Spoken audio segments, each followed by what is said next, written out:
شروع اللہ کے نام سے جو بڑا مہربان نہایت رحم والا ہے۔ اے محمد صلی اللہ علیہ وآلہ وسلم، مجاہد لوگ تم سے غنیمت کے مال کے بارے میں دریافت کرتے ہیں کہ کیا حکم ہے؟ کہہ دو کہ غنیمت خدا اور اس کے رسول کا مال ہے، تو خدا سے ڈرو اور آپس میں صلح رکھو، اور اگر ایمان رکھتے ہو تو خدا اور اس کے رسول کے حکم پر چلو۔ مومن تو وہ ہیں کہ جب خدا کا ذکر کیا جاتا ہے تو ان کے دل ڈر جاتے ہیں، اور جب انہیں اس کی آیتیں پڑھ کر سنائی جاتی ہیں تو ان کا ایمان اور بڑھ جاتا ہے، اور وہ اپنے پروردگار پر بھروسہ رکھتے ہیں، اور وہ جو نماز پڑھتے ہیں اور جو مال ہم نے ان کو دیا ہے اس میں سے نیک کاموں میں خرچ کرتے ہیں، یہی سچے مومن ہیں، اور ان کے لیے پروردگار کے ہاں بڑے بڑے درجے اور بخشش اور عزت کی روزی ہے۔ ان لوگوں کو اپنے گھروں سے اس طرح نکلنا چاہیے تھا جس طرح تمہارے پروردگار نے تم کو تدبیر کے ساتھ اپنے گھر سے نکالا، اور اس وقت مومنوں کی ایک جماعت ناخوش تھی۔ وہ لوگ حق بات میں اس کے ظاہر ہوئے پیچھے تم سے جھگڑنے لگے، گویا موت کی طرف دھکیلے جاتے ہیں اور اسے دیکھ رہے ہیں۔ اور اس وقت کو یاد کرو جب خدا تم سے وعدہ کرتا تھا کہ ابو سفیان اور ابو جہل کے دو گروہوں میں سے ایک گروہ تمہارا مسخر ہو جائے گا، اور تم چاہتے تھے کہ جو قافلہ بے شان و شوکت یعنی بے ہتھیار ہے وہ تمہارے ہاتھ آ جائے، اور خدا چاہتا تھا کہ اپنے فرمان سے حق کو قائم رکھے اور کافروں کی جڑ کاٹ کر پھینک دے، تاکہ سچ کو سچ اور جھوٹ کو جھوٹ کر دے۔ گو مشرک ناخوش ہی ہوں۔ جب تم اپنے پروردگار سے فریاد کرتے تھے تو اس نے تمہاری دعا قبول کر لی اور فرمایا کہ تسلی رکھو، ہم 1000 فرشتوں سے جو ایک دوسرے کے پیچھے آتے جائیں گے تمہاری مدد کریں گے۔ اور اس مدد کو خدا نے محض بشارت بنایا تھا کہ تمہارے دل اس سے اطمینان حاصل کریں، اور مدد تو اللہ ہی کی طرف سے ہے، بے شک خدا غالب حکمت والا ہے۔ جب اس نے تمہاری تسکین کے لیے اپنی طرف سے تمہیں نیند کی چادر اڑا دی اور تم پر آسمان سے پانی برسا دیا تاکہ تم کو اس سے نہلا کر پاک کر دے، اور شیطانی نجاست کو تم سے دور کر دے، اور اس لیے بھی کہ تمہارے دلوں کو مضبوط کر دے اور اس سے تمہارے پاؤں جمائے رکھے۔ جب تمہارا پروردگار فرشتوں کو ارشاد فرماتا تھا کہ میں تمہارے ساتھ ہوں، تم مومنوں کو تسلی دو کہ ثابت قدم رہیں، میں ابھی ابھی کافروں کے دلوں میں رعب و ہیبت ڈالے دیتا ہوں، تو ان کے سر مار کر اڑا دو اور ان کا پور پور مار کر توڑ دو۔ یہ سزا اس لیے دی گئی کہ انہوں نے خدا اور اس کے رسول کی مخالفت کی، اور جو شخص خدا اور اس کے رسول کی مخالفت کرتا ہے تو خدا بھی سخت عذاب دینے والا ہے۔ یہ مزہ تو یہاں چکھو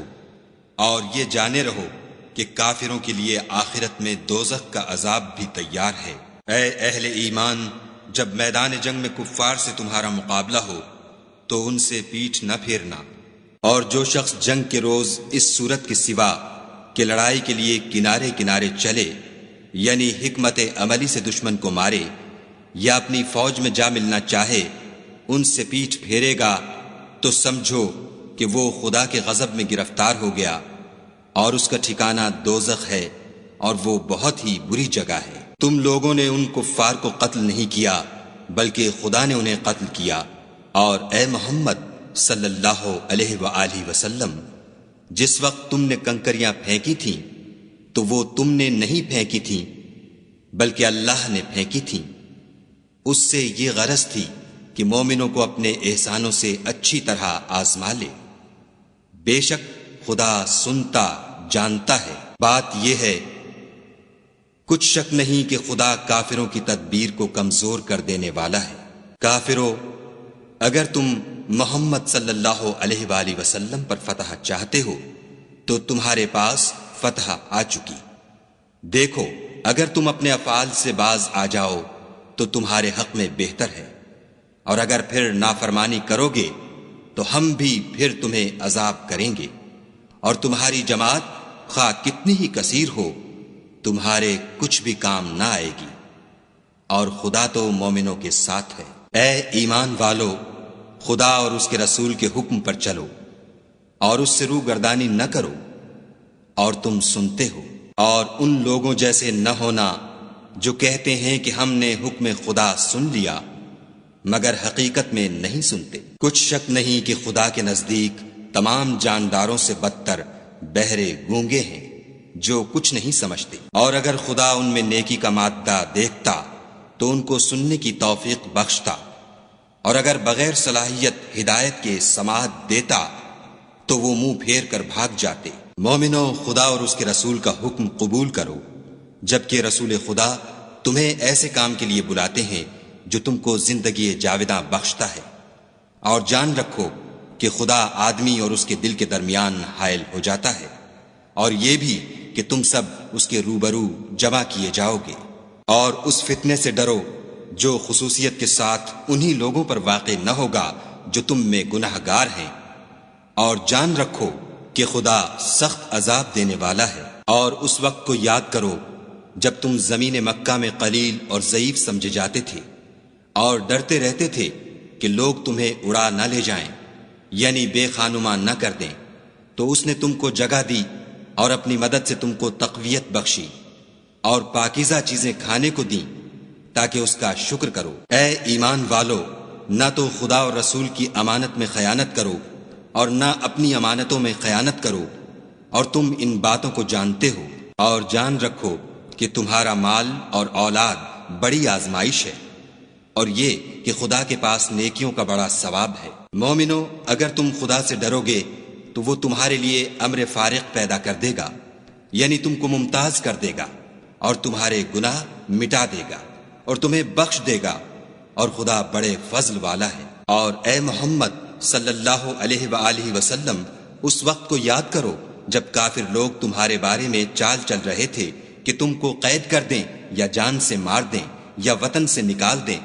تو ادھر تو وہ چال چل رہے تھے اور ادھر خدا چال چل رہا تھا، اور خدا سب سے بہتر چال چلنے والا ہے۔ اور جب ان کو ہماری آیتیں پڑھ کر سنائی جاتی ہیں تو کہتے ہیں یہ کلام ہم نے سن لیا ہے، اگر ہم چاہیں تو اسی طرح کا کلام ہم بھی کہہ دیں، اور یہ ہے ہی کیا، صرف اگلے لوگوں کی حکایتیں ہیں۔ اور جب انہوں نے کہا کہ اے خدا، اگر یہ قرآن تیری طرف سے برحق ہے تو ہم پر آسمان سے پتھر برسا یا کوئی اور تکلیف دینے والا عذاب بھیج۔ اور خدا ایسا نہ تھا کہ جب تک تم ان میں تھے انہیں عذاب دیتا، اور نہ ایسا تھا کہ وہ بخشش مانگے اور انہیں عذاب دے۔ اور اب ان کے لیے کون سی وجہ ہے کہ وہ انہیں عذاب نہ دے، جبکہ وہ مسجد محترم میں نماز پڑھنے سے روکتے ہیں، اور وہ اس مسجد کے متولی بھی نہیں ہیں، اس کے متولی تو صرف پرہیزگار ہیں، لیکن ان میں کے اکثر نہیں جانتے۔ اور ان لوگوں کی نماز خانہ کعبہ کے پاس سیٹیاں اور تالیاں بجانے کے سوا کچھ نہ تھی، تو تم جو کفر کرتے تھے اب اس کے بدلے عذاب کا مزہ چکھو۔ جو لوگ کافر ہیں اپنا مال خرچ کرتے ہیں کہ لوگوں کو خدا کے رستے سے روکیں، سو ابھی اور خرچ کریں گے، مگر آخر وہ خرچ کرنا ان کے لیے موجب افسوس ہوگا، اور وہ مغلوب ہو جائیں گے، اور کافر لوگ